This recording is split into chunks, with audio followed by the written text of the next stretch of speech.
Anyone producing online content wants people to care about their content. They want people to watch it. They want people to engage with it. There's a real problem with this, though. A lot of times it becomes very me-centric conversation. It's about what you can extract from people instead of the value that you provide. And at the end of the day, when you're asking people for their time, which is what you're asking for, when you ask them to watch a video, you're asking them to spend 5 minutes on that instead of working on their business, instead of spending time with their significant other, instead of investing in any other activity. You're asking them to make a commitment and investment in you. And it needs to be worth their while. They need to know upfront what the ROI of spending that time with you is. And a lot of people are failing to communicate that. A lot more people are failing to actually deliver on that. I think one of the most important things you can do if you're going to produce a video is make it very clear what the direct benefit to your audience actually is. If you want someone to watch a video, if you want somebody to watch your content on YouTube or Facebook or Instagram or LinkedIn or Twitter or wherever you're asking them to participate, they need to know what's in it for them. And that needs to be very clear. When I ask people, why should someone watch your content? Usually one of the first things that come out of their mouth is, well, I worked really hard on this, or I think it's a good video. And nobody cares. I hate to break it to you. Nobody cares. That's not an appropriate answer. You have to make it clear what the direct benefit to them is. You have to take yourself out of the equation, and you really have to think about your audience. You have to put them first, because otherwise you're just making content for yourself. And if that's the case, that's fine if you specifically are doing that. But if you're doing this in the context of your business or to solve a specific problem in the market, then you absolutely have to take yourself out of the equation. And when you're talking to your audience, you also have to make it clear what you want them to do.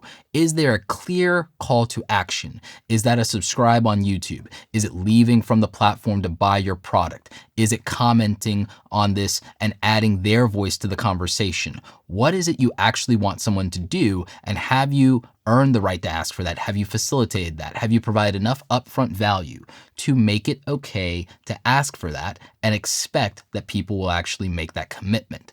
That's something that I think a lot of people take for granted.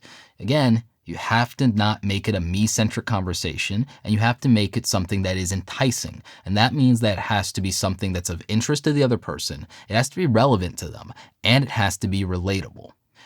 Now, there are ways you can accomplish this with the forming of a format for your video content by scripting out a format. And it doesn't have to be something extraordinarily granular or detailed. Obviously, you need a beginning, middle, and end. That goes without saying.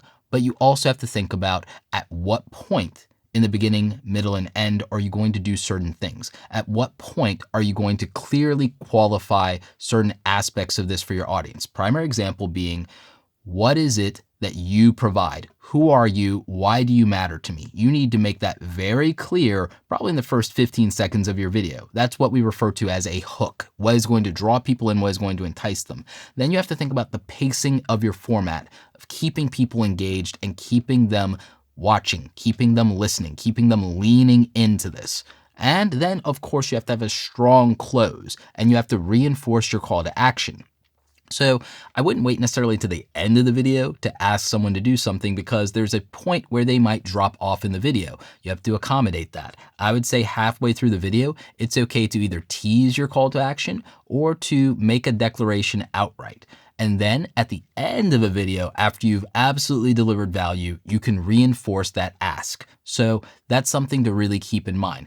Does the format fit your audience?